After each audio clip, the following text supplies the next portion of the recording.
नमस्कार शेतकरी मित्रांनो, तर आता 2024 ची विधानसभा निवडणूक पार पडलेली आहे आणि या विधानसभा निवडणुकीमध्ये सर्वात मोठा जो प्रश्न होता तो म्हणजे शेतकरी कर्जमाफीचा। तर मित्रांनो, आता सर्व शेतकरी बांधवांनी महायुती सरकारला मोठ्या प्रमाणावरती निवडून दिलेला आहे, मोठ्या प्रमाणावरती वोट केलेला आहे। तर मग आता हे सरकार, महायुतीचं सरकार आपल्या शेतकरी बांधवांची कर्जमाफी करणार का? आणि कर्जमाफी करणार तर ती कोणत्या शेतकऱ्यांची करणार, किती सालापर्यंत करणार आणि ही जी कर्जमाफी होणार आहे ती नक्की केव्हा होणार आहे? आणि मित्रांनो, ही जी कर्जमाफी आपली शेतकरी बांधवांची होणार आहे तर ती कोणकोणत्या बँकेचं कर्ज माफ होणार आहे या बद्दलची सविस्तर अपडेट आपण आजच्या व्हिडिओमध्ये जाणून घेणार आहोत। तर मित्रांनो, मी कविता आणि स्वागत करते तुम्हा सर्वांचं आपल्या आम्ही संगमनेरकर या युट्यूब चॅनलमध्ये। तर शेतकरी मित्रांनो, सर्व शेतकरी बांधवांना एकच प्रश्न पडलेला आहे, तो म्हणजे आमची कर्जमाफी केव्हा होणार। तर मित्रांनो, लक्षात हे घ्यायचं आहे की आता विधानसभा निवडणूक ही पार पडलेली आहे, रिझल्टही लागलेला आहे, परंतु अद्यापही विधानसभेच्या निकालानंतर जे सरकार स्थापन व्हायला पाहिजे होतं तर ते सरकार अद्यापही स्थापन झालेलं नाही। महायुती सरकारचा मोठ्या प्रमाणावरती विजय झालेला आहे किंवा मोठ्या प्रमाणावरती त्यांचे आमदार निवडून आलेले असताना सुद्धा सरकारमध्ये अजूनही सरकार स्थापन नाही, म्हणजे त्यांच्यामध्ये त्यांचं काय चाललंय हे आपल्याला माहीत नाही, परंतु अद्यापही त्यांचं सरकार स्थापन झालेलं नाही। आणि सरकार स्थापन झाल्यानंतर ठराव होईल किंवा सरकार स्थापन झाल्यानंतर मंत्रिमंडळाची बैठक होईल किंवा मंत्रिमंडळाची स्थापना होईल आणि मंत्रिमंडळाची बैठक झाल्यानंतर, मंत्रिमंडळाची स्थापना झाल्यानंतर शासनाकडनं GR काढण्यात येतील आणि कुठल्याही प्रकारचे GR काढल्याशिवाय कुठल्याही प्रकारच्या योजनेचा लाभ हा शेतकरी बांधवांना भेटत नसतो। त्यामुळे मित्रांनो, हे लक्षात घ्यायचं आहे की जी काही कर्जमाफी होईल ती सरकार स्थापन झाल्यानंतर, GR निघाल्यानंतर त्याच्या अटी पाहिल्या जातील आणि त्या अटींची पूर्तता केल्यानंतरच आपल्या शेतकरी बांधवांची कर्जमाफी ही केली जाईल। म्हणजेच एकंदरीत लक्षात हे घ्यायचं आहे की सरकार स्थापन होईपर्यंत कुठल्याही शेतकरी बांधवाची कर्जमाफी ही होणार नाहीये। मग आता सरकार केव्हा स्थापन होईल यावरती हा निर्णय अवलंबून राहील। परंतु मित्रांनो, आता जे काही कर्जमाफी आपली होणार आहे तर ती कोणकोणत्या बँकांची होणार आहे हा देखील सर्व शेतकरी बांधवांना पडलेला महत्त्वाचा प्रश्न आहे। तर यामध्ये राष्ट्रीयकृत बँका असतील, जिल्हा मध्यवर्ती बँका असतील, सहकारी बँका असतील, विविध सहकारी पतसंस्था असतील इत्यादी ज्या बँका शेतीवरती कर्ज देतात त्या सर्व छोट्या मोठ्या बँका असतील तर त्या सर्व बँकांचं कर्ज हे माफ होणार आहे। परंतु मित्रांनो, लक्षात हे घ्यायचं आहे की हे जे काही कर्ज माफ होणार आहे तर ते फक्त आणि फक्त थकीत कर्जदार शेतकऱ्यांचं होणार आहे। म्हणजे ज्या शेतकरी बांधवांनी आपलं कर्ज हे भरलेलं आहे, कर्जाची मुद्दली भरलेली आहे, ते शेतकरी बांधव यासाठी पात्र असणार नाहीये। त्यामुळे काही शेतकरी बांधवांनी अद्याप जर आपलं कर्ज भरलेलं नसेल आणि त्यांना जर कर्ज भरण्यास इच्छुक असतील तर त्या शेतकरी बांधवांनी आपलं कर्ज भरू नये, जेणेकरून तुम्ही जर आता कर्ज भरलं तर तुमचं कर्ज हे माफ होणार नाहीये।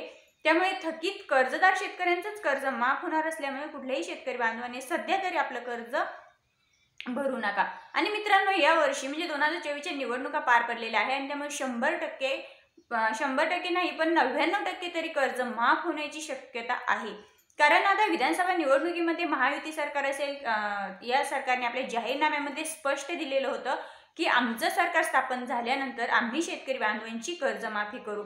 आणि त्यांनी त्यांच्या जाहीरनाम्यांमध्ये जो शेतकरी बांधवांसाठी वादा केलेला आहे, जी शेतकरी बांधवांसाठी घोषणा केलेली आहे, ती घोषणा आता त्यांना पूर्णही करावीच लागेल। त्यामुळे शेतकरी बांधवांचं कर्ज हे नक्कीच माफ होणार आहे। त्यामुळे ज्या शेतकरी बांधवांनी आपलं कर्ज अद्यापही भरलेलं नाही त्यांनी भरू पण नका। तर मित्रांनो, आता कोणत्या वर्षातील कर्ज माफ होणार आहे हेही जाणून घेऊया। तर 2019 ते 2024 या सालामध्ये जे शेतकरी बांधवांनी कर्ज घेतलेलं आहे आणि त्यांचं थकीत कर्ज आहे त्या शेतकरी बांधवांचं 100% कर्ज माफ होणार आहे। परंतु मित्रांनो, 2019 अगोदरचे जे शेतकरी बांधव आहेत कर्जदार, म्हणजे 2019 च्या अगोदर ज्या शेतकरी बांधवांनी कर्ज उचललेलं आहे त्या शेतकरी बांधवांचं कर्ज माफ होण्याची शक्यता कमी आहे। कारण मित्रांनो, असं जाहीरनाम्यामध्ये सुद्धा त्यांनी 2019 ते 2024 याच कालखंडाचा उल्लेख केलेला आहे। त्यामुळे 2019 च्या अगोदरचं कर्ज माफ होईल की नाही याबद्दल शंका आहे। मित्रांनो, आता यामध्ये कोणकोणते शेतकरी पात्र ठरणार आहे तर 2014 ते 2019 म्हणजे 2014 साली एक कर्जमाफी झाली होती, छत्रपती शिवाजी महाराज कर्जमुक्ती योजना। या योजनेमध्ये बऱ्याच शेतकरी बांधवांना याचा लाभ भेटलेला आहे, परंतु यामध्ये सुद्धा बरेच शेतकरी बांधव यापासून वंचित राहिलेले आहेत। तर मग जे शेतकरी बांधव यापासून वंचित राहिलेले आहेत तर त्या शेतकरी बांधवांना कर्जमाफीचा लाभ भेटेल। म्हणजे 2014 साली वंचित असलेले कर्जमाफीपासून वंचित राहिलेले शेतकरी सुद्धा या कर्जमाफीमध्ये पात्र ठरतील। त्यानंतर 2019 मध्ये सुद्धा कर्जमाफी करण्यात आली होती, ती म्हणजे महात्मा ज्योतिबा फुले कर्जमुक्ती योजना। तर मित्रांनो, आता 2019 मध्ये जी महात्मा ज्योतिबा फुले कर्जमुक्ती योजना ही जाहीर करण्यात आली आणि तिचा लाभही बऱ्याच शेतकरी बांधवांनी घेतला। तर काही शेतकरी बांधव त्यापासून सुद्धा वंचित राहिले होते, तर त्या वंचित राहिलेल्या शेतकरी बांधवांची सुद्धा 2024 मध्ये कर्जमाफी होईल, असं देवेंद्र फडणवीस यांनी सुद्धा आणि अजित पवार यांनी सुद्धा सांगितलेलं आहे। मित्रांनो, आता 2014 आणि 2019 या दोन्ही कालखंडामध्ये ज्या कर्जमाफ्या झाल्या त्यामध्ये बरेच शेतकरी बांधव वंचित राहिले आणि याचं वंचित राहिल्याचं कारण असं आहे की सरकार ज्यावेळेस कर्जमाफी जाहीर करतं किंवा कर्जमाफीची घोषणा करतं त्यावेळेस सरकार भरपूर अटी घालत असतं आणि त्या अटींची पूर्तता काही शेतकरी बांधव करू शकत नसतात आणि त्यामुळे ते शेतकरी बांधव त्यापासून वंचित राहतात। आणि मित्रांनो, तुम्हाला जर तुमचं कर्ज माफ व्हायचं असेल तर तुम्ही आता कर्ज भरू नका, जेणेकरून जे शेतकरी बांधव आपलं कर्ज भरतील त्या शेतकरी बांधवांचं कर्ज माफ होणार नाहीये। जे शेतकरी बांधव कर्जदार आहेत, थकीत कर्जदार, तर थकीत कर्जदार हा शब्द खूप महत्त्वाचा आहे। जे शेतकरी बांधव थकीत कर्जदार आहेत अशाच शेतकरी बांधवांचं कर्ज हे माफ होणार आहे। त्यामुळे मित्रांनो, लक्षात घ्यायचं आहे की महात्मा ज्योतिबा फुले कर्जमुक्ती योजना ज्यावेळेस 2019 मध्ये झाली होती त्यावेळेस सुद्धा 864 कोटी रुपयांची कर्जमाफी ही सरकारकडनं बाकी राहिलेली आहे। म्हणजे 864 कोटी रुपयांची कर्जमाफी ही शेतकऱ्यांना मिळणार होती, तर ती बाकी राहिली, तर ती कर्जमाफी आता या कर्जमाफीमध्ये शेतकऱ्यांना होणार आहे।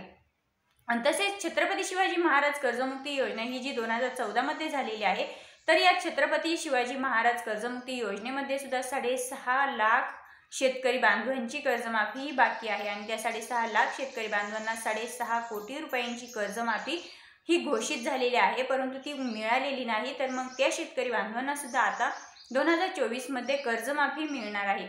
म्हणजे शेतकरी मित्रांनो, एकंदरीत जर आपण विचार केला तर सन 2019 ते 2024 किंवा 2014 ते 2019 ते 2024 हा जो कालखंड आहे, तर या कालखंडामध्ये थकीत कर्जदार जे शेतकरी बांधव आहेत तर त्या सर्व शेतकरी बांधवांना कर्जमाफीचा लाभ हा मिळणार आहे। परंतु मित्रांनो, सर्व शेतकरी बांधवांना एकच प्रश्न पडलेला आहे, तर म्हणजे नक्की केव्हा मिळणार, म्हणजे याची कर्जमाफी जी होणार आहे तर तिची तारीख किती आहे। तर मित्रांनो, थंबनेलवरती जरी आपण तारीख दिलेली असली तरी सुद्धा शक्यता म्हणजे त्या तारखेलाच कर्जमाफी होईल असं मी सांगू शकत नाही, कारण अद्यापही सरकार स्थापन झालेलं नाही आणि ज्या वेळेस महायुती सरकारचं सरकार स्थापन होईल त्यानंतर JR काढला जाईल आणि JR काढल्यानंतरच कुठली योजना ही चालू होत असते। त्यामुळे मित्रांनो, लक्षात हे घ्यायचं आहे की सरकार स्थापन झाल्याशिवाय कुठल्याही प्रकारची कर्जमाफी होणार नाही। ज्यावेळेस सरकार स्थापन होईल तिथून पुढे आपली कर्जमाफीची प्रक्रिया ही सुरू होईल मित्रांनो, परंतु कर्जमाफी मात्र होणार आहे। त्यामुळे सर्व शेतकरी बांधवांना थोडासा दिलासा हा मिळणार आहे। मित्रांनो, आपल्या YouTube चॅनलवरती जर तुम्ही नवीन असाल, पहिल्यांदाच आले असाल तर आपल्या YouTube चॅनलला नक्कीच सबस्क्राईब करा, जेणेकरून शेती संबंधित अशाच नवनवीन अपडेट आम्ही तुम्हा सर्वांकरिता घेऊन येत असतो। पुन्हा भेटूया, तोपर्यंत जय हिंद, जय महाराष्ट्र।